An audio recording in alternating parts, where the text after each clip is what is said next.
Hey guys, welcome back to the Assumption Effect, where your hosts, myself, Flossie, and Nikki, are talking all things manifestation, mindset related, as far as the law of assumption, etc. So, if you recall in episode one, we were talking about what manifestation is, where you bring something tangible into 3D reality that was originally a desire. And then in episode two, we talked about what the 3D reality is, which it's just an accumulation of your old thoughts and assumptions that are playing out.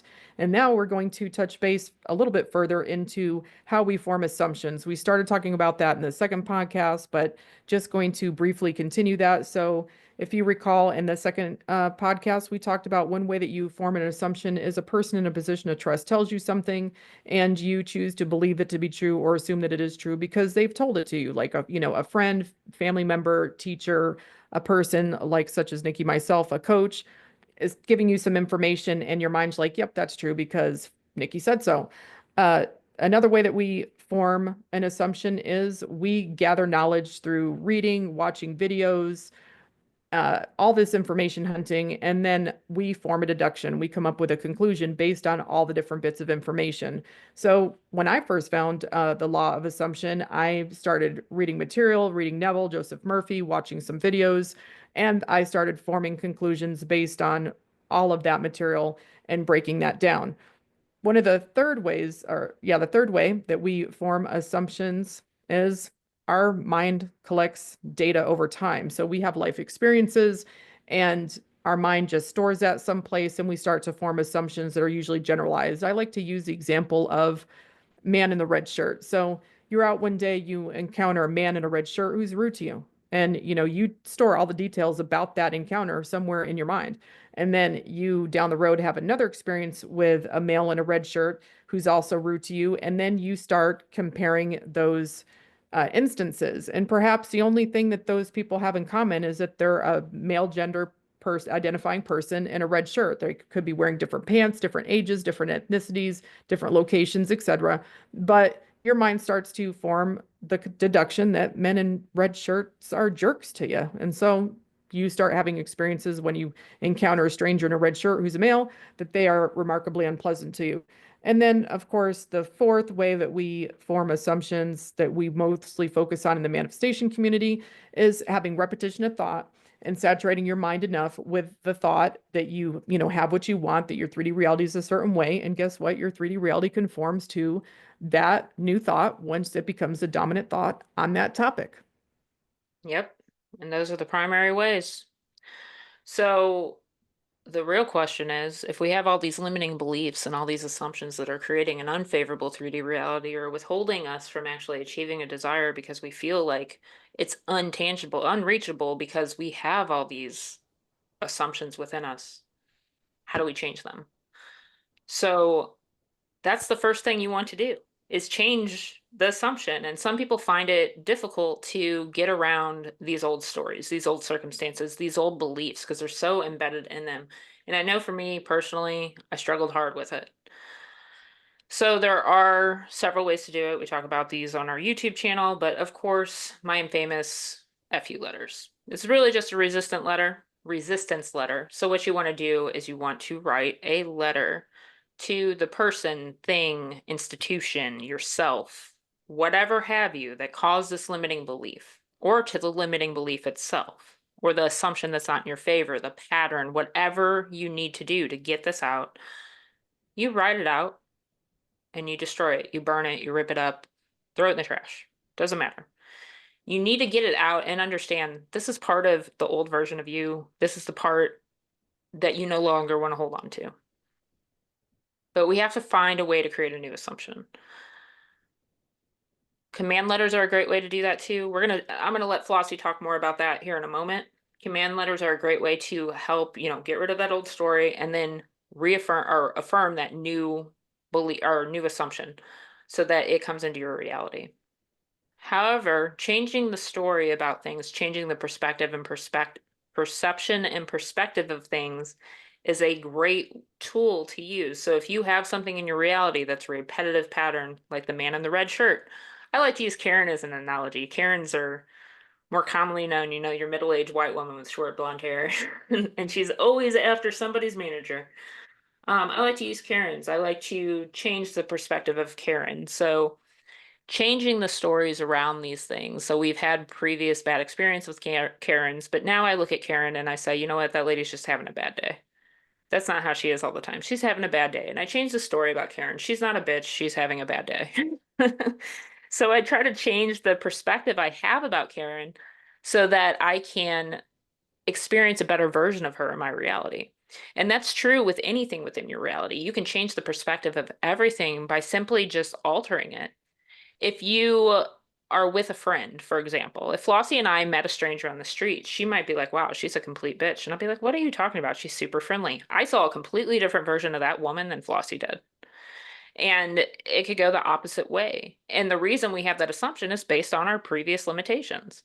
So you always want to look at the glass half full or change the perspective to be beneficial to whatever it is your desire is, to change the reality in front of you. Now, going back to getting rid of those assumptions, aside from just changing the story, you get the FU letters, you get the EFT tapping. You have, what am I missing that I can't think of all of a sudden? Well, one of the ways that we change the assumption, like, or the story, the biggest is just by affirming in the Oh, first yeah, place. yeah. I'm talking about resistance over here. Jeez. Yeah, by affirming and persisting. So you can change the story. That's in our conversations, right? Convincing yourself of something new. Affirming, persisting in it. So you create so many affirmations per topic, yourself, your love interest, your money, whatever it is, and you affirm and persist in that until that dominant assumption changes to be in your favor. And more often than not, it's going to manifest outward before you even realize it, that it's changed into a new assumption. Yeah, I mean, I like Joseph Murphy, and one of his books talks about how he thinks that we manifest, and he talks about manifesting from the subconscious, and that our thoughts generate in our conscious mind the thoughts that we're choosing to control, and that at some point they go to the subconscious, but the subconscious is patrolled by what he called the gatekeeper. And I feel like that analogy is so old that a lot of people wouldn't relate to that, that I like to look at it as like, you got the bouncer. And so imagine you got the bouncer. The bouncer's outside the club. The club is where everybody wants to go. That's where the cool kids want to go. And the club is essentially your subconscious where you're going to manifest from. And so you got all these thoughts meandering around and they want to get in. And the bouncer is the one who discerns if that person's cool enough to get in. But the bouncer's definition on what's cool is the thought dominant enough that it could possibly be true. That's what I assume. What I assume, that you have to change your dominant thought on a topic level in order for it to manifest, is that bouncer starts to think that what you're thinking could possibly be true, and then it goes to your subconscious to manifest. And so typically when we don't like something in our 3D reality, we remember that 3D reality is based on your old thoughts and assumptions. If you don't like something and you have a desire for something to be different, you would technically affirm and persist. You'd have repetition of thought of what you want to experience. So if you're poor and that's what your current 3D reality is, and you don't like it and you want to have money, and you start affirming that you have money, that you have more than enough money, that you've got plenty of money, when you affirm that enough, uh, to where your bouncer thinks that it could possibly be true, that's when it's going to go to your subconscious to manifest. And so you would have repetition of thought, and you would try to have the inner conversations in your mind, aka the thoughts that are rummaging through your mind in relation to money, be that you have money, be whatever it is that you want to experience. And as Nikki was saying, some of the ways to also change, your mindset and to get rid of like some of the old story is to use like per FU letter, use a resistance letter. I like to have my clients follow that up with a command letter where you basically are telling the 3D or the person or the concept, whatever that it is that you're manifesting, what to do. Is if it's already doing it, if it's already that way, and you're speaking with authority and confidence, and you're using the words of conviction that we typically use when we're talking about things that we believe to be true. And I think that helps to convince the bouncer sooner that what you're affirming and persisting for could possibly be true, so that it can go to the subconscious to manifest. There's all sorts of wonderful tools that you can use. Tools aren't necessary. You don't have to use any tools. You don't have to do an FU letter, resistance letter. You don't have to do a command letter. But our clients that use those tools, guess what? Get their manifestations much faster because they're convincing their mind sooner that what they're thinking could possibly be true, so that it can go to the subconscious to manifest. Right. And the reason of doing the whole FU letter or getting rid of those old stories and resistance isn't just making room for it, but it's really just reminding yourself that those things aren't relevant anymore. They no longer matter. You're no longer going to let them affect you because now guess what? It's time for the new version. It's not time for the desires to show up. And that's all it is. And I think, sometimes I think within the manifestation community itself, they don't talk about some key areas that we deal with having this human experience. No matter what you see life as or what you see yourself as, we can all agree to a certain extent that we're here having like this human experience. We're experiencing, the contrast of all these different emotions and all these different experiences.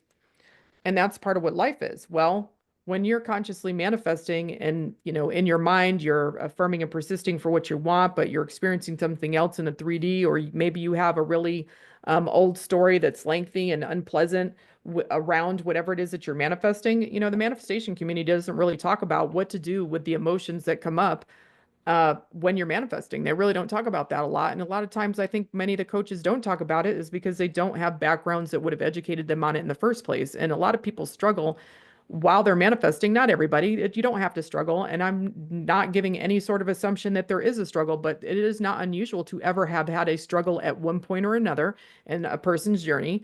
And often that is an emotional struggle, or they feel like their mind is battling themselves.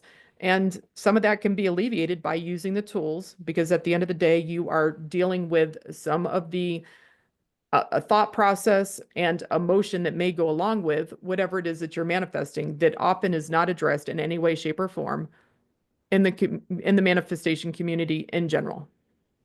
So just to clarify, when you do have those emotions come up, when you do have triggers show up, it's okay to actually feel those emotions. It's okay to experience them and it's okay to flow through the emotions. The most important thing is that you don't unpack and live there. You don't want to live in that state. You don't want to stay in that state. I would be a complete liar if I said I didn't get upset or I didn't get angry, I didn't get sad, because I do. It's just far less than I used to. But the thing about it is when you realize how in a healthy way, how to express your emotions, whether it's through writing an FU letter or EFT tapping or doing some other technique, even going to talk therapy or seeing a physician if you need to, if you can learn a healthy tool to get rid of, or not get rid of, but to process those emotions, it makes manifestation a lot easier because you're not going to keep repressing them. I think that's the common misconception in the manifestation community. It's ignore and persist, which means repressing those emotions. Where are they going? They're just going right back in. They're going to want to try to come out again sometime. So it's better to just release them now so that you don't recreate it in the future. Well, it's just that, like what happens when you keep suppressing emotions? At some point, the emotions aren't going to have anywhere to go anymore.